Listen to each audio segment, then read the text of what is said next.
Boa noite, irmãos, mais uma vez. Graças ao Senhor por mais uma oportunidade.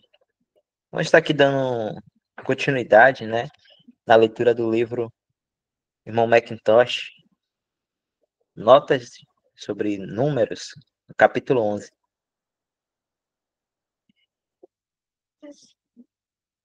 Deixa eu dar uma abrida aqui na tela.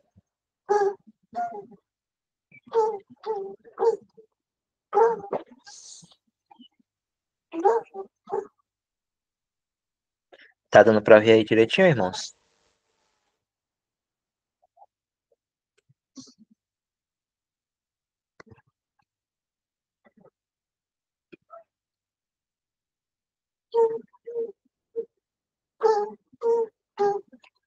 Paramos nesse ponto aqui, né, na semana passada, mas acho por bem, né, a gente iniciar no primeiro parágrafo aqui, né, parte desse ponto, só para dar uma contextualizada, né.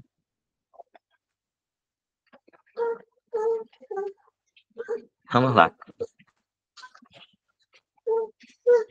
Os irmãos quiserem comentar alguma coisa, podem me interromper, ou comentar, ou corrigir também. Podem me interromper, ok? Vamos lá. Prosseguiremos agora com o nosso capítulo. Quando o povo se queixou, isso desagradou ao Senhor. E o Senhor ouviu, e a sua ira se acendeu. E o fogo do Senhor ardeu entre eles e consumiu o que estavam nas extremidades do arraial. Então o povo clamou a Moisés, e Moisés orou ao Senhor.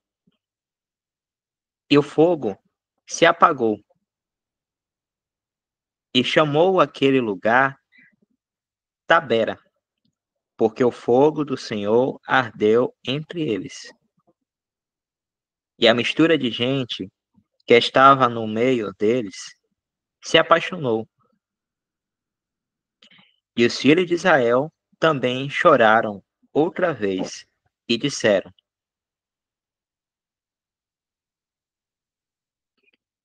Quem nos dará carne a comer? Lembramos-nos dos peixes que comíamos de graça no Egito, dos pepinos, dos melões, dos alhos, poróis, das cebolas e dos alhos.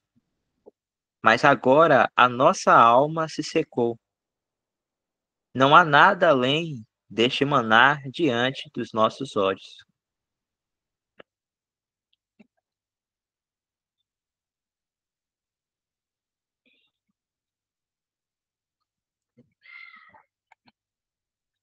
Aqui o pobre coração humano se revela por completo. Seus gostos e tendências se manifestam. O povo suspira pela terra do Egito e lança olhares melancólicos para seus frutos e suas panelas de carne. Não mencionam o chicote do feitor e o trabalho árduo dos fornos de tijolos. Há silêncio, há silêncio total sobre essas coisas. Nada é lembrado agora, exceto aqueles recursos com os quais o Egito havia atendido às luxúrias da natureza.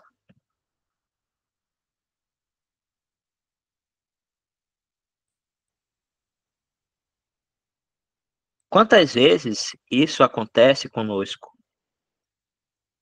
Quando o coração perde o frescor da vida divina, quando as coisas celestiais começam a perder o sabor,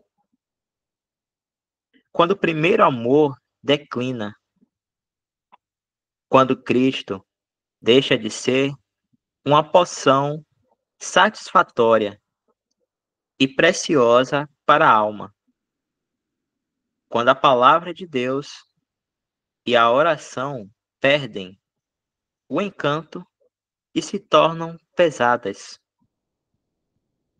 monótonas e mecânicas. Então, o olhar se volta para o mundo. O coração segue o olhar e os pés seguem o coração. Esquecemos, nesses momentos, o que o mundo era para nós,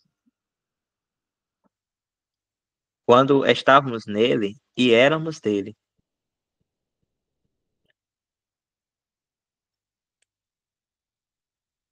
Esquecemos o trabalho e a escravidão, a miséria e a degradação que encontramos a serviço do pecado e de Satanás, e pensamos apenas na gratificação e no conforto, na libertação daqueles exercícios dolorosos, conflitos e ansiedades que acompanham o caminho ermo do povo de Deus.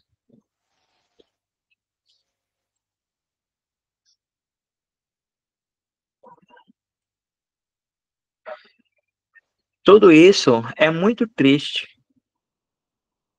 e deve levar a alma ao mais profundo autojulgamento. É terrível quando aqueles que se propuseram a seguir o Senhor começam a se cansar do caminho e da provisão de Deus. Quão terríveis devem ter soado aos ouvidos de Jeová estas palavras.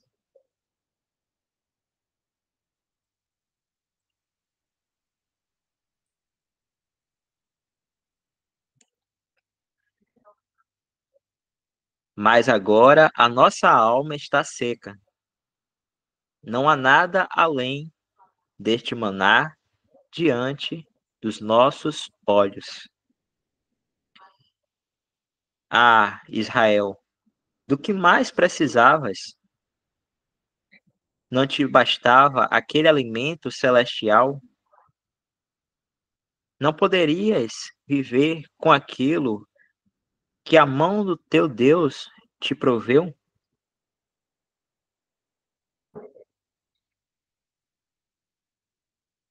Consideramos-nos livres para fazer tais perguntas? Sempre achamos que o nosso maná celestial é suficiente para nós? O que significa a frequente indagação feita por cristãos professos sobre o certo ou errado em tais e tais atividades e prazeres mundanos? Não ouvimos sequer dos lábios de pessoas que fazem a mais alta profissão palavras como estas? Como preencheremos o dia?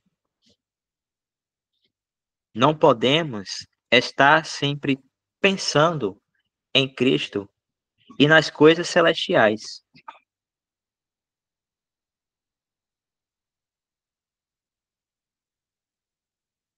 Precisamos de um pouco de recreação. Isso não se assemelha um pouco à linguagem de Israel em Números 11?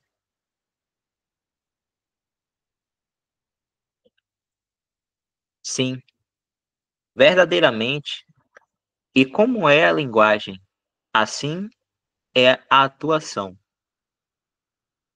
Provamos, infelizmente, que Cristo não é suficiente para o coração, pelo fato palpável de nos dedicarmos a outras coisas. Quantas vezes, por exemplo, A Bíblia fica negligenciada por horas, enquanto a literatura leve e inútil do mundo é avidamente devorada. O que significam o jornal bem manuseado e a Bíblia quase coberta de poeira?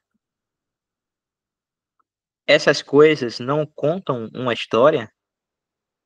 Não é isto desprezar o maná e suspirar por ele, e até mesmo devorar os alhos porós e as cebolas?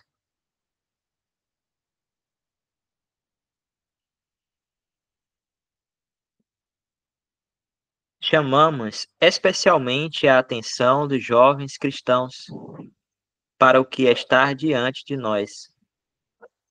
Estamos sempre, estamos profundamente impressionados com a percepção do perigo que correm de cair no próprio pecado de Israel, conforme registrado em nosso capítulo.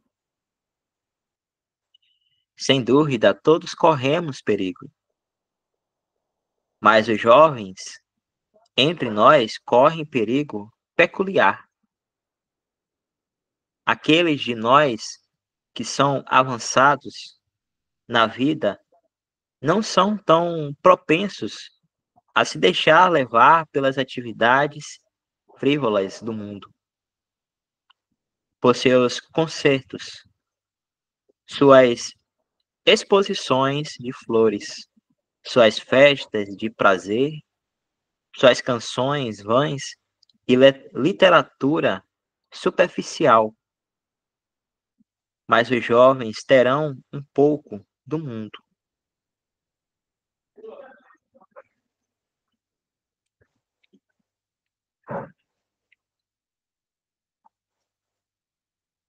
Eles anseiam por experimentá-lo por si mesmos.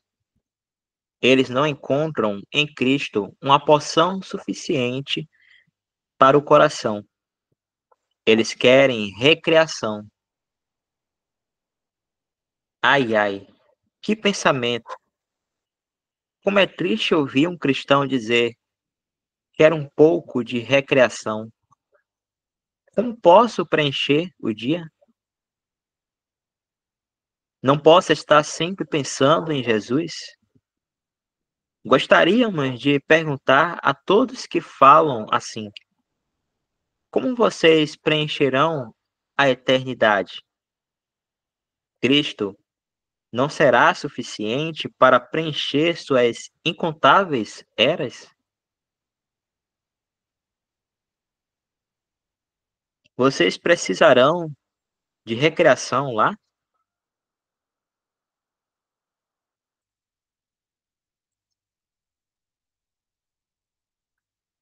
Vocês suspirarão por literatura superficial, canções vãs e atividades frívolas lá?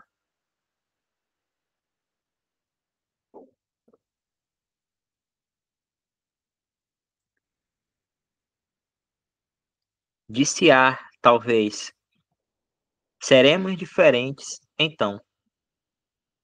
Em que sentido? Temos a natureza divina, temos o Espírito Santo, temos Cristo como nossa porção.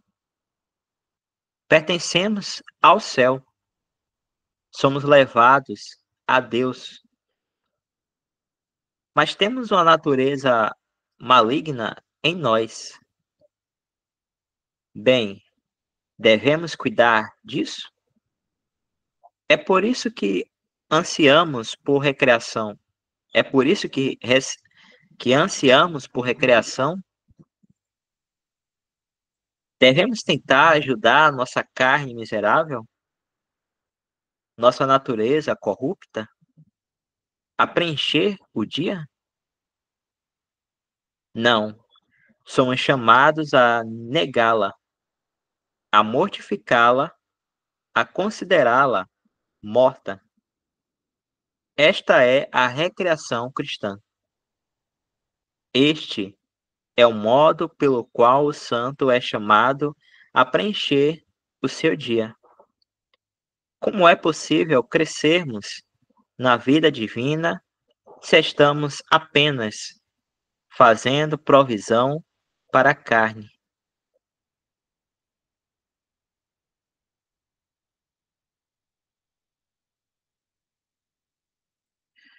O alimento do Egito não pode nutrir a nova natureza. E a grande questão para nós é esta: o que realmente pretendemos nutrir e cuidar, o novo ou o velho? Deve ser óbvio que a natureza divina não pode se alimentar de jornais, canções vãs e literatura superficial. E, portanto, se nos entregarmos em qualquer medida a estes últimos, nossas almas devem murchar e desfalecer.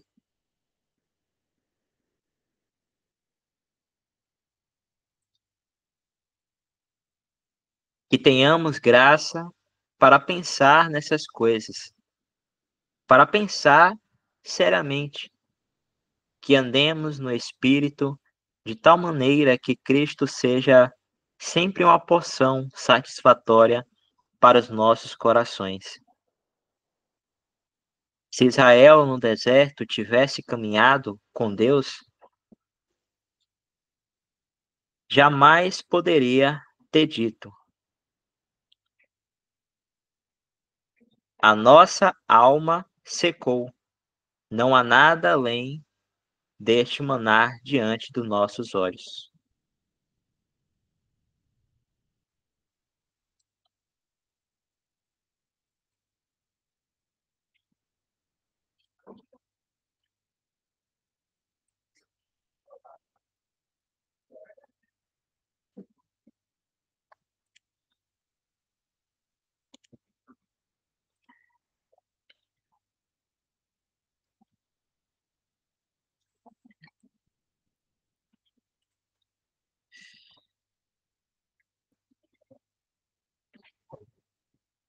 Esse manar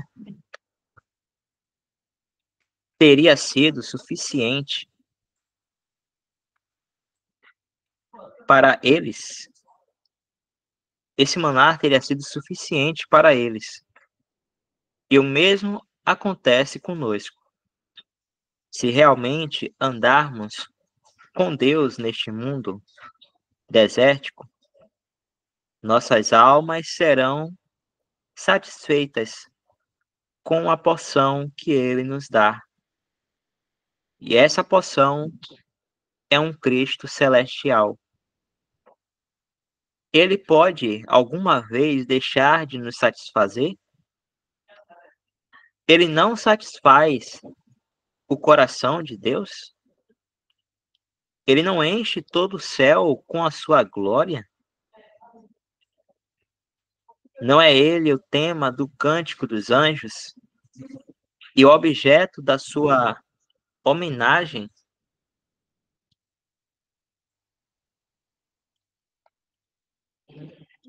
E adoração com admiração?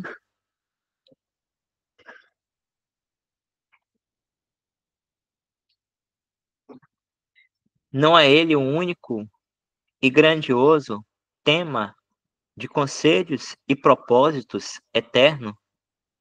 A história dos seus caminhos não se sobrepõe à eternidade?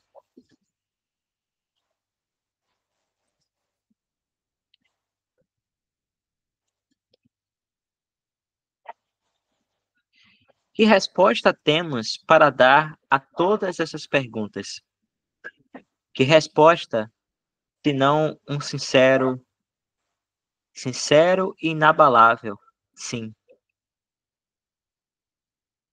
Pois bem, então, não é este bendito, no profundo ministério de sua pessoa, na glória moral de seus caminhos, no brilho e na bem-aventurança de seu caráter, não é ele suficiente para os nossos corações?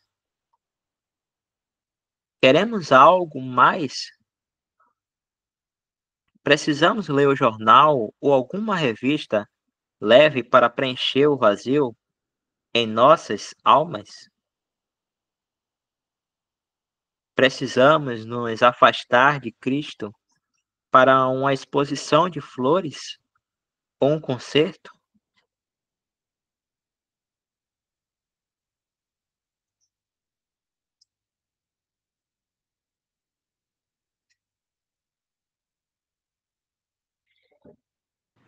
Irmão, só um breve comentário. Sim. Você lendo o verso, né, em si, que se trata dos israelitas em si no deserto, eles comendo maná que vinha do céu ali, e é muito interessante quando a gente entende, né, o que era em si o maná, e o que era em si não, né, porque nós não sabemos, a gente sabe que era um alimento, mas não sabemos a composição deles, etc. Mas nós sabemos que é um alimento que vinha diretamente do céu e que é uma figura de Cristo, né? E é interessante quando a gente olha assim com a luz que nós recebemos através do Novo Testamento, dessas verdades, né, que se completam em Cristo. A gente entende que o Senhor ali estava dizendo de maneira clara para eles que o sustento deles vinha do céu e que tudo que eles ansiavam, né, ela em si, eles em si, né, tudo que eles ansiavam deveria vir do céu, do Senhor, né? E a gente sabe que há várias passagens no, no Novo Testamento, inclusive algumas que o próprio apóstolo Paulo fala, né, que as nossas petições devem ser todas elas conhecidas diante de Deus, né? Então, os israelitas em si, alguns deles, eles não ansiavam em si pelo Senhor, né? E o que eles buscavam, na verdade, era prazer. O que eles buscavam era prazer, tanto que o alimento que eles estavam ali consumindo, para eles estava sendo ruim, né? Que eles até chegam a ponto de reclamar e de lembrar, né, do que eles comiam lá no Egito. Nós sabemos que eles eram maltratados, açoitados, muitos deles eram mortos, né? Tanto que nós sabemos de uma cena em que um dos soldados de Faraó estava maltratando um judeu, e Moisés ele vê e se ira, e Moisés ele chega a ponto de tirar a vida desse soldado, né? Então isso serve assim de maneira muito clara para cada um de nós, né? De onde é que nós temos buscado direcionar os nossos pensamentos, se nós realmente buscamos do Senhor o nosso sustento, se o que nós ansiamos diuturnamente vem do céu, porque a palavra fala, né, que nós devemos ter o nosso olhar sempre voltado para Cristo, como diz, né, olhando para Jesus, né, o autor e consumador da fé. E eu até vou pedir ao irmão para abrir lá no Salmo, deixa eu dar uma olhada aqui, no Salmo 115, se o irmão puder abrir aí. Deixa eu dar uma sério. Deixa eu procurar só o versículo aqui na minha Bíblia rapidinho.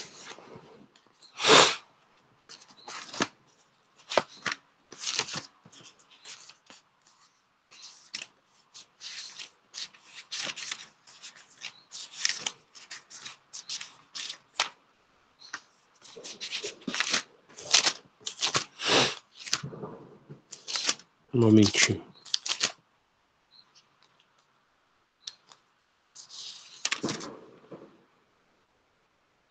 Salmo 115. É isso mesmo, no Salmo 115, do versículo 1 ao 3. Não a nós, eu vou ler aqui. Não a nós, Senhor, não a nós, mas ao teu nome dá glória, por amor da tua benignidade e da tua verdade. Porque dirão as nações, onde está o seu Deus? Mas o nosso Deus está nos céus, faz tudo o que lhe apraz. Então, como o salmista aqui escreveu, nós sabemos que o nosso Senhor, Ele está no céu. Então, temos que ter esse olhar de fé, né? E de plena confiança de que o Senhor, Ele é quem nos sustenta, né? Tem até um hino que nós cantamos, né? Nós falamos isso, que Ele é o nosso mantenedor, né? Então, a nossa confiança, ela deve estar plenamente voltada, os nossos anseios devem estar plenamente voltados ao Senhor, porque senão nós podemos cair também nisso, né?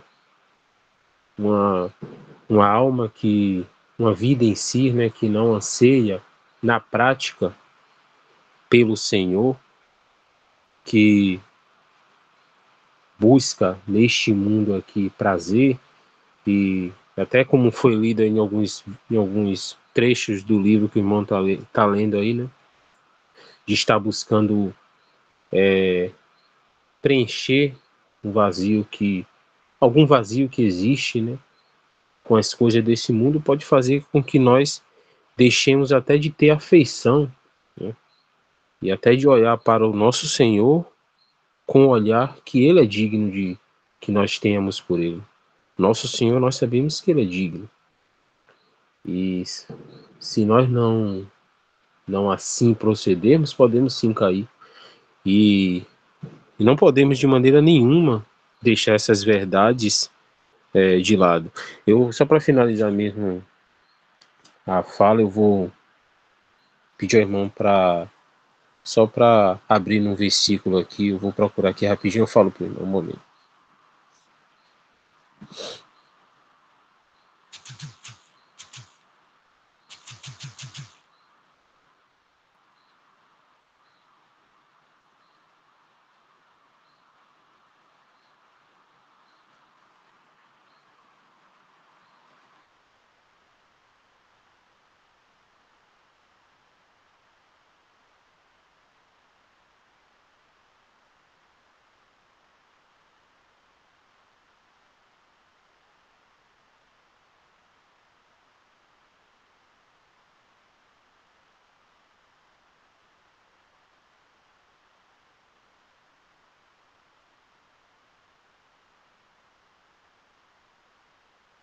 Em Filipenses, irmão, Filipenses capítulo 4.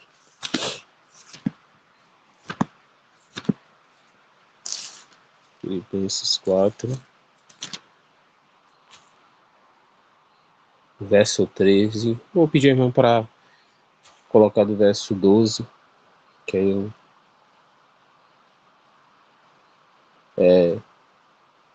sei passar necessidade e sei também viver em abundância. Em tudo e em todas as coisas estou preparado, tanto para ter fartura como para passar fome, tanto para ter abundância como para padecer privação. Tenho força para todas as coisas naquele que me dá poder. Então, é até interessante isso que o apóstolo escreve, porque ele, de fato, aprendeu, né, na prática, que o Senhor, ele é o mantenedor.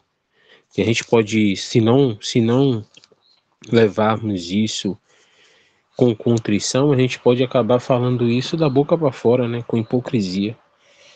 Mas o apóstolo, ele deu bom testemunho prático de que, de fato, ele estava experimentado no Senhor. Então, o nosso alicerce ele deve ser fundado e lançado sempre, né? A nossa casa, se assim eu posso falar, ela deve ser sempre construída em cima dessa bendita fundação, se assim eu posso falar, que é o Senhor Jesus, né? Ele não, de maneira nenhuma, nos deixará desamparado, né? E tem até uma passagem que fala, né, que o Senhor, ele é o meu ajudador, jamais serei confundido. Então que ouçamos isso que está sendo lido nesse livro e que busquemos sempre meditar nisso e nos exercitar nisso, porque dias de aflições e de desânimo, de fraqueza virão, mas se estivermos firmes na rocha que é o Senhor Jesus, nada disso vai fazer, né, com que nós venhamos a desfalecermos nesse bendito caminho, né, que o Senhor preparou para nós. Só até aqui.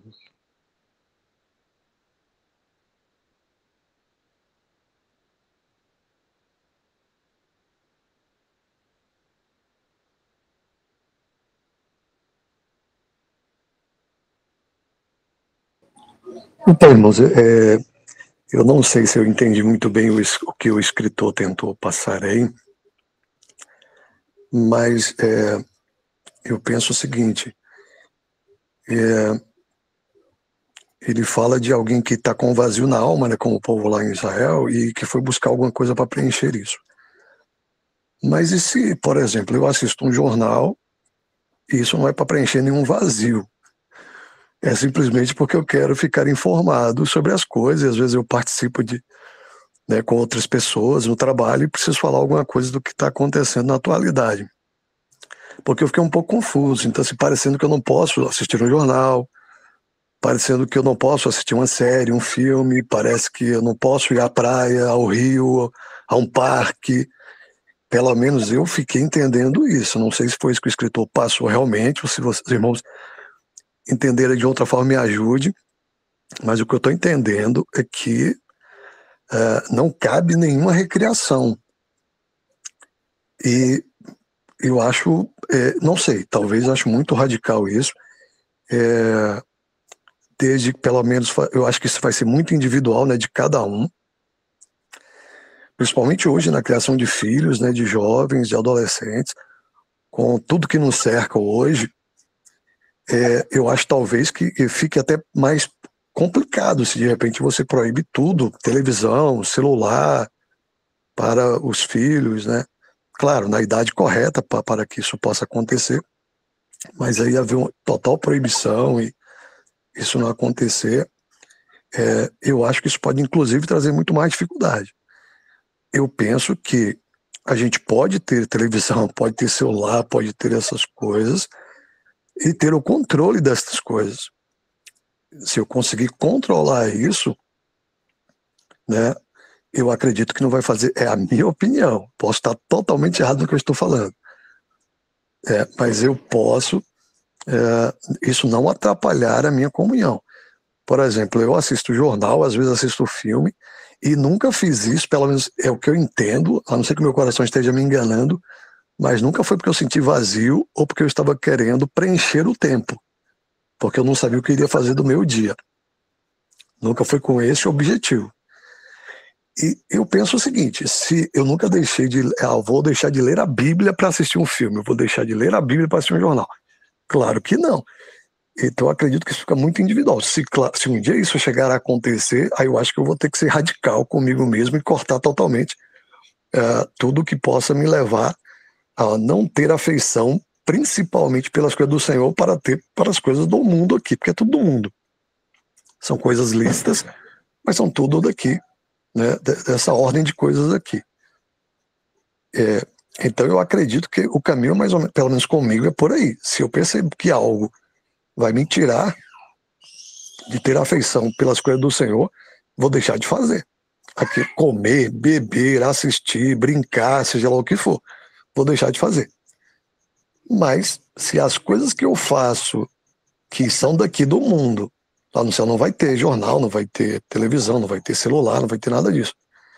Mas se essas coisas que eu uso aqui, elas não estão me atrapalhando, elas não é o principal da minha vida, na minha visão, eu não vejo nenhum problema. Agora, se qualquer destas coisas chegarem ao ponto de ocupar a minha vida e de eu ter muito mais afeição por isso do que pelas coisas do Senhor, aí eu acho que é hora de eu largar, seja lá o que for. Mas é minha opinião, e como eu estou falando, eu posso estar totalmente errado. Eu vou orar ao Senhor, claro, para me mostrar melhor como eu devo agir, mas o que eu entendi do livro é isso, é que não deve haver nenhuma recriação. Mas se os irmãos entenderem de outra forma, me ajude aí, por favor.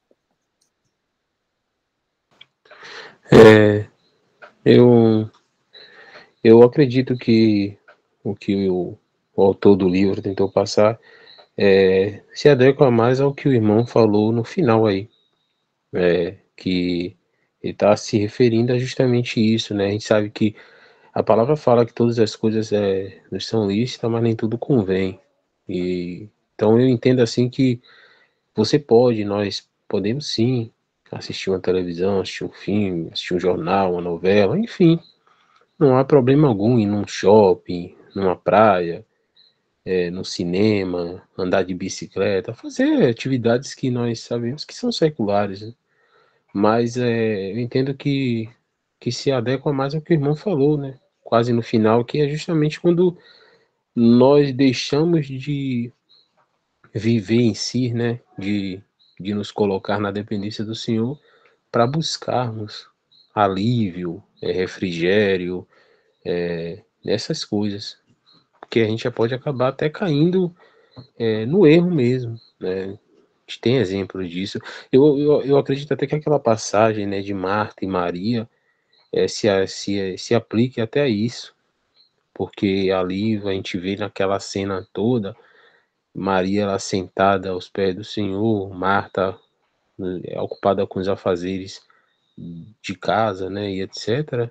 Mas ela por achar que estava certa, fazendo o que é certo no momento certo, né, ela vai falar, né, chega até a externalizar o descontentamento dela, reclamando com o Senhor vai dizer para ela que ela estava ocupada com, falando na nossa linguagem, né, Marta, você está ocupada com algo que não é importante no momento, né? Deixe isso para depois, porque sua irmã aqui, né, Maria, ela está aproveitando o que realmente é importante no momento, né? E ela escolheu o que é bom no momento aqui. Então, eu creio, né, que o livro em si, o que essa questão que o irmão até trouxe, se aplique a isso, né? Então, se a gente tem algum problema, estamos tristes, enfim, com qualquer tipo de coisa, isso deve ser primeiramente colocado diante do Senhor. E depois, né, de nós termos essa questão resolvida, eu creio, pelo menos eu entendo dessa forma, aí nós podemos fazer o que queremos em si, o que devemos fazer.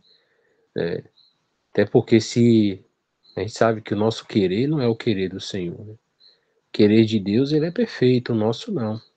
Então, nessas coisas que são lícitas, nós podemos cair em algum tipo de erro, né? Porque é aquilo, né, que eu penso assim da seguinte forma: um problema, quando ele não é resolvido, ele abre margem para outros, né? Então, se você busca a resolução de alguma coisa que está ali te incomodando, seja lá o que for, no que não vai trazer solução, aquilo vai estar só ali sendo jogado debaixo do tapete, mas a gente sabe que todo o lixo que é acumulado debaixo do tapete, uma hora ele vai mostrar, né? Vai se revelar, se assim eu posso falar, né? E colocar. Então, eu creio que o irmão aí, o autor do livro, tentou trazer é justamente isso. Faremos, mas sempre tendo o Senhor no nosso coração como primazia. Ele tem que ser primazia em nossas vidas. Pelo menos foi o que eu entendi.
Eu também entendi, irmão, nesse sentido, né? O irmão, ele tá falando no texto, é pela questão pelo que o nosso coração está sendo movido, né? Como o irmão estava explicando aí, né? Todas as coisas são lícitas, né? Mas aí vai ser da vida, né? Do andar de cada um. Aí fala no texto também de auto-julgamento, de saber se essas coisas estão tirando, né? O Senhor do nosso coração, vamos dizer assim, como alvo do nosso coração, nosso amor. Porque o princípio, né, para todo cristão é que o Senhor seja, vamos dizer assim,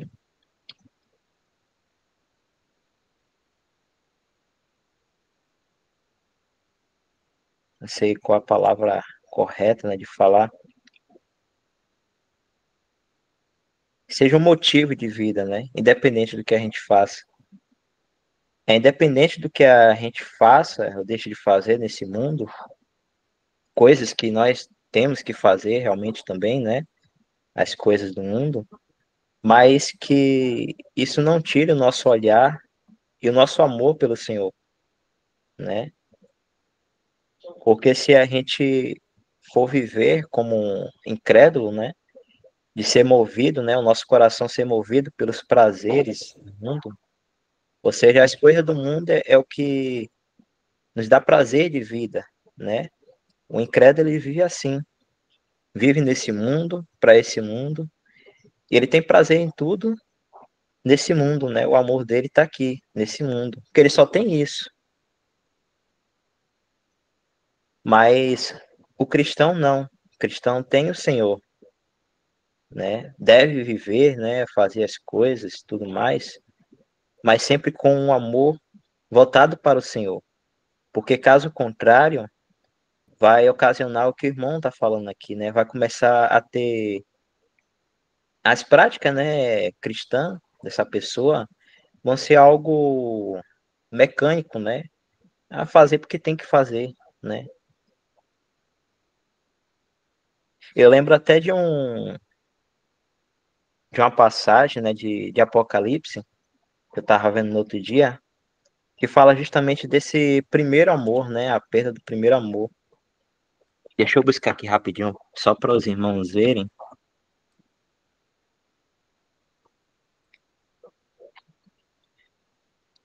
É Apocalipse,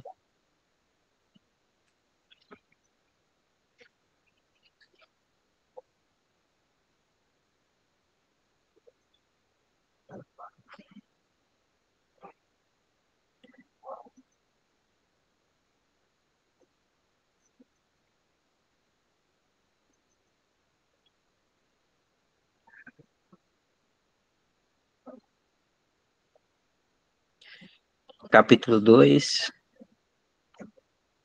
versos 2, que fala do testemunho da igreja, né? Como a gente já sabe. E aqui o Senhor tinha um julgamento para esse testemunho, né? Que é a igreja de Éfeso. Eu conheço as tuas obras e o teu trabalho e a tua perseverança, e que não podes suportar os maus, e que puseste à prova os que se dizem apóstolos e não o são, e os achastes mentirosos. E sofre, e sofreste por amor do meu nome, e não te cansas. Até que a gente vê, né? A gente vê e parece até que tá tudo bom, né? Tá tudo legal, porque tem obras, né? Tem o senhor aqui mostra o reconhecimento das obras, o trabalho e a perseverança, né? Mas só que o Senhor, ele julga algo para esse testemunho, né? Que estava faltando neles. Ele fala no versículo 4: E tenho, porém, contra ti que abandonaste o teu primeiro amor. Esse é o ponto. Então, o que é que estava acontecendo com eles? Eles estavam tendo obras, né? Tinham obras, trabalho e a perseverança. Mas estava faltando o primeiro amor.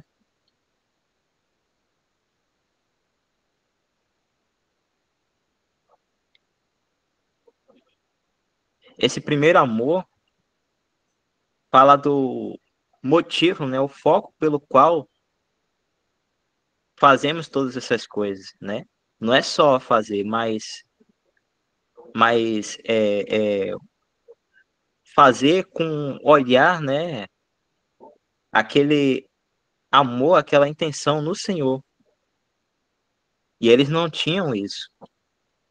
E a gente vê em ligação aqui para a gente entender esse versículo 2, a gente pode ver lá em 1 Tessalonicenses 1. Deixa eu colocar aqui só.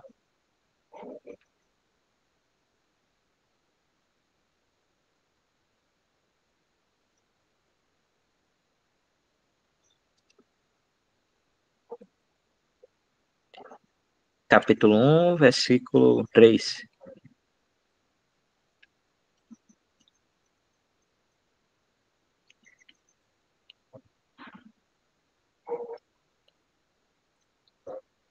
Só colocar aqui.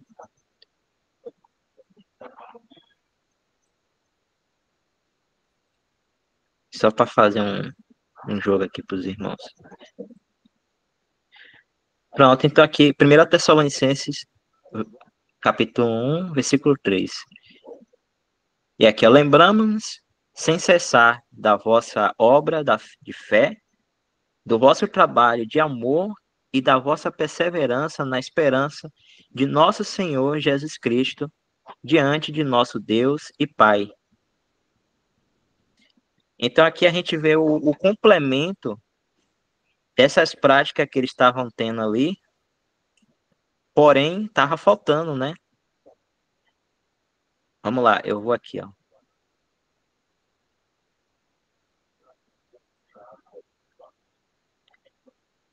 Então aqui tinham o conhecimento das obras.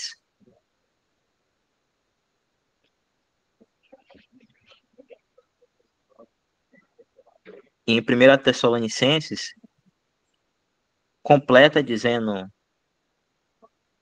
de fé. Lá só tem obras, aqui tem obras de fé. Lá em Apocalipse, a gente tem e o teu trabalho. Aqui já complementa do vosso trabalho de amor e da vossa, né? Lá a gente vai ver a perseverança e aqui completa a perseverança na esperança de nosso Senhor Jesus Cristo diante de nosso Deus e Pai. Então era essas coisas que estavam faltando neles, né? O motivo de tudo isso, né?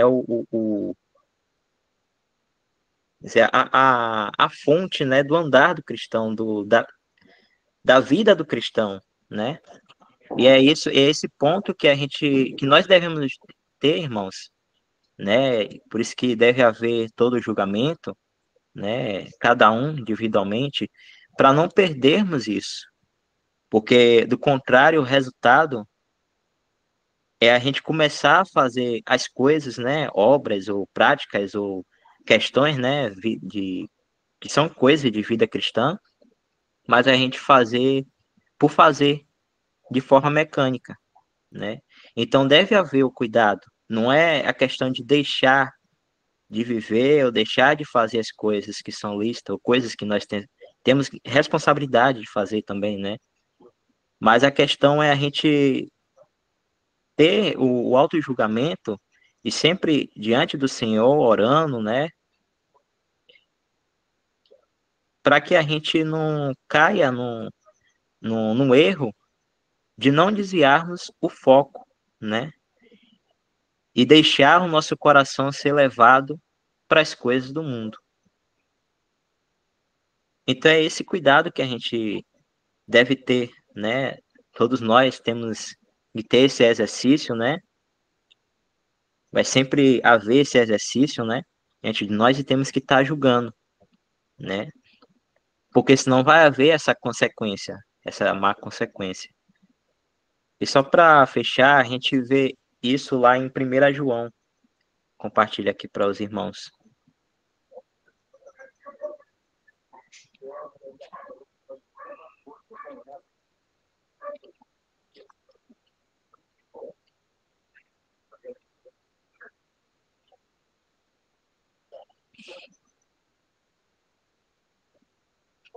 Interessante, eu vou ler aqui a partir do versículo 14, né?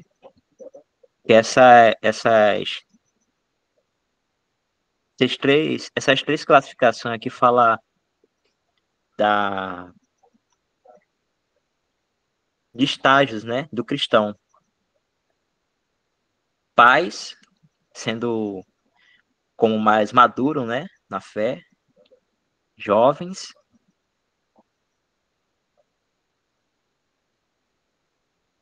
E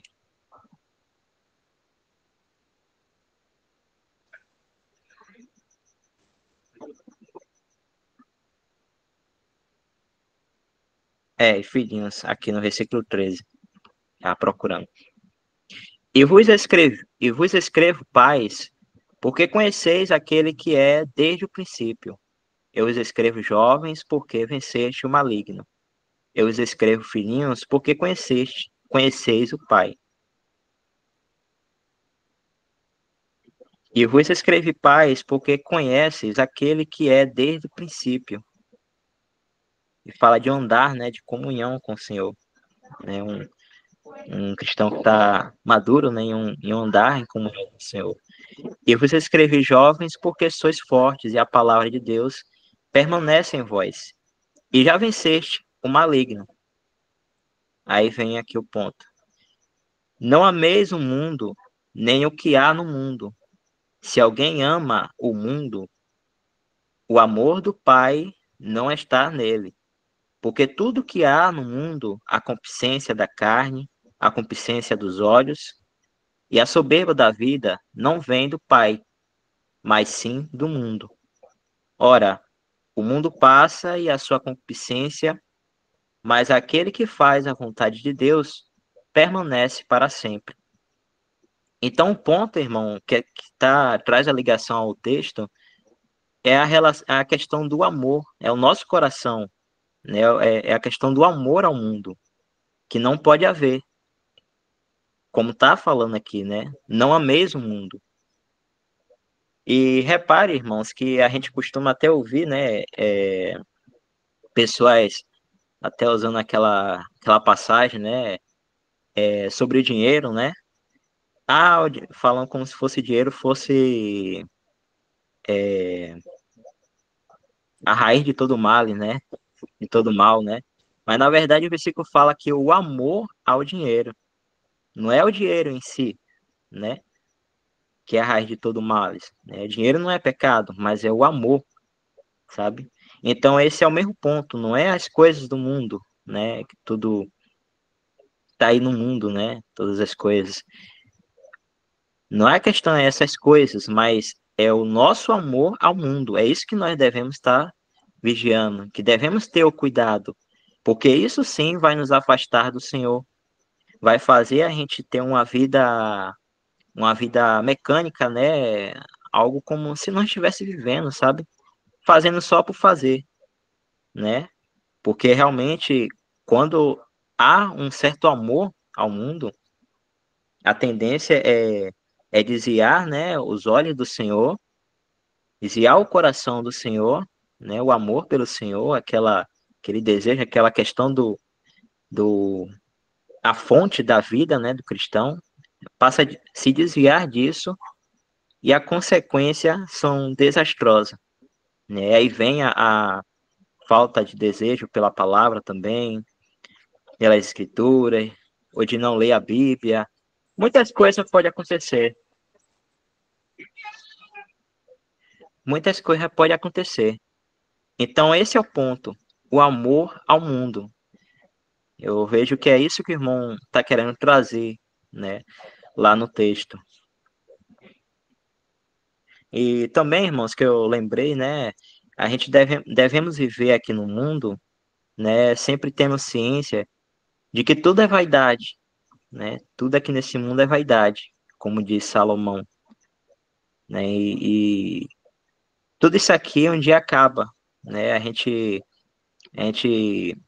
presencia essas coisas também, né? Da gente ver a pessoa falecendo, né? Um ente querido, pessoas próximas de nós, né? E cada vez vem essa questão, né? Nossa memória, né? De que realmente tudo aqui acaba, né? Essa vida que temos aqui é pequena, né? Curta em relação à eternidade que estaremos com o Senhor. E todas as coisas aqui nesse mundo realmente é tudo passageiro, né? Então, é só esse ponto que eu queria trazer, né, para os irmãos. Não sei se os irmãos conseguiram entender, né? Podem estar julgando aí também.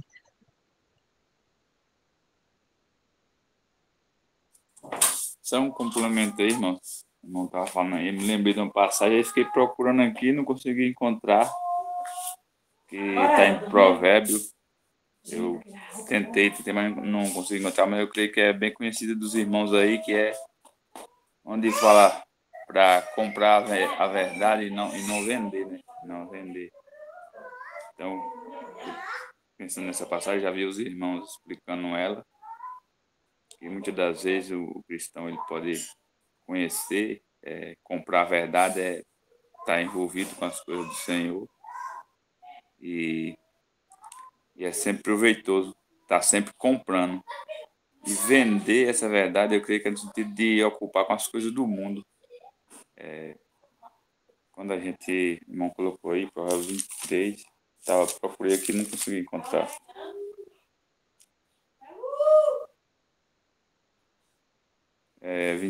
23 mesmo. Compre a verdade e não há vendas. Sim, e as... Se o irmão quiser ler aí, que eu sou meio ruim para ler aí. Versículo 23, eu creio.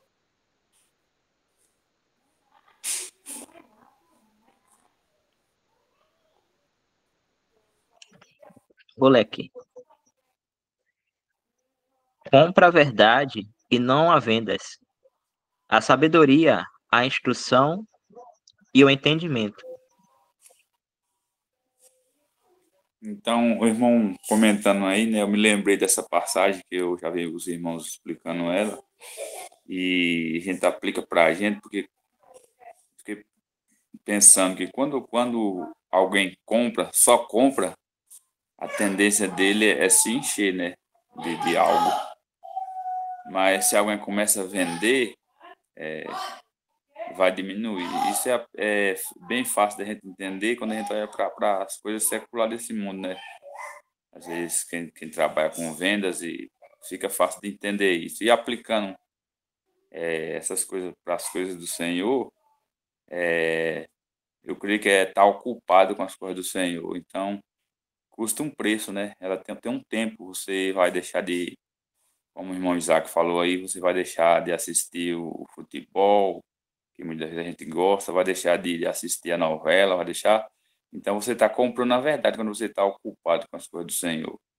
E a instrução aqui é para não vender. Então, se alguém não vende, a tendência é encher mais, né, o vaso, eu creio. Então, era só esse último complemento aí.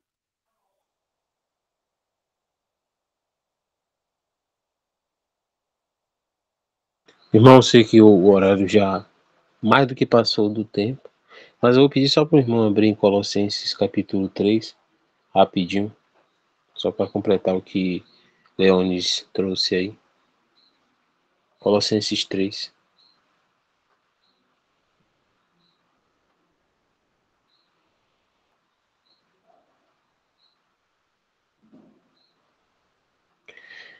Vou ler do versículo 1 mesmo até... Portanto, se fostes ressuscitados juntamente com Cristo, buscai as coisas lá do alto, onde Cristo vive, assentado à direita de Deus. Pensai nas coisas que são de cima, e não nas que são da terra, porque já morrestes e a vossa vida está escondida com Cristo em Deus. Então, eu creio que essa passagem aí, ela seja um complemento mesmo sobre o que os irmãos trouxeram aí, e sobre o que Leones trouxe também em específico, porque esse tem que ser o nosso, deve ser, né, na verdade, o sentimento de todo cristão. Olhar sempre para o alto. Olhar sempre para o alto. Eu estava lendo um salmo, não lembro mais o capítulo, o versículo, mas que fala, né? Elevo meus olhos para os montes, de onde me virá o meu socorro. Aí o salmista fala, né? O meu socorro vem do Senhor que criou os céus e a terra. Aí eu estava lendo um artigo explicando esse versículo, né? Diz que os montes, eles tinham diversos deuses, onde muita gente oferecia vários sacrifícios ali para os deuses dele, mas o salmista, ele frisa que o socorro dele não vinha, né? Ele sabia que o socorro dele não vinha dessas coisas, de nada que pudesse ser em si desse mundo, né? Se assim eu posso falar. Mas os olhos dele sempre estavam voltados para o Senhor, né? A quem ele esperava. E é interessante que a palavra diz que o salmista Davi, ele era um homem segundo o coração de Deus. E nós sabemos que, pelo que nós já temos, né, revelado nas Escrituras, nós temos muito mais privilégios do que eles, né, que esses homens lá, os patriarcas do Antigo Testamento, porque toda a verdade, absolutamente toda a verdade a respeito da bendita pessoa do Senhor Jesus Cristo nós temos. Eles não tinham, mas eles viviam de maneira digna. A palavra diz lá em Hebreus capítulo 11 que o mundo não era digno dele. E eles não tinham essa revelação completa. Eles viam por sombras, figuras. E nós temos hoje essa total certeza, né? Tudo que é necessário, tudo que existe, se assim eu posso falar, a respeito da bendita pessoa que é o Senhor Jesus, que veio este mundo morrer por nós temos revelado nas Escrituras. Então, a gente tem que viver contentes com isso, né? Precisamos viver contentes com isso. E só para completar mesmo, até interessante que o irmão trouxe lá sobre essa passagem de Apocalipse, porque nós sabemos que a igreja de Éfeso, né? Eles receberam, né? Se assim eu posso dizer, eles receberam um grande privilégio de saber, né? Como está lá escrito, né? Bendito Deus e Pai de nosso Senhor Jesus Cristo, que nos abençoou com todas as sortes de bênçãos, né, espirituais nos lugares celestiais. Então, o Senhor, através do apóstolo Paulo, trouxe essas verdades para eles, né? E creio que lá, nesse período, eles meditavam muito nessas verdades, eles se deleitavam, né? Muito nessas verdades que com o tempo foi se perdendo. E nós sabemos que como está lá revelado em Apocalipse, que foi até o que o irmão trouxe aí. Eles deixaram esse primeiro amor, né? E passaram a não ter mais aquela afeição real pelo Senhor, que não deve jamais deixar de existir nos nossos corações. Só até aqui, mas.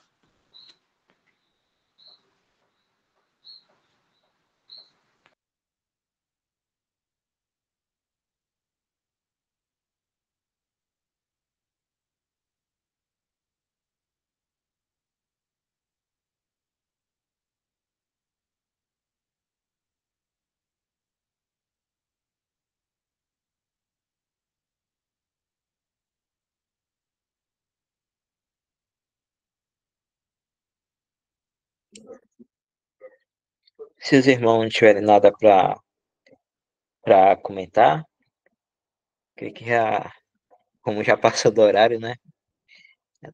Dá pra gente encerrar a reunião.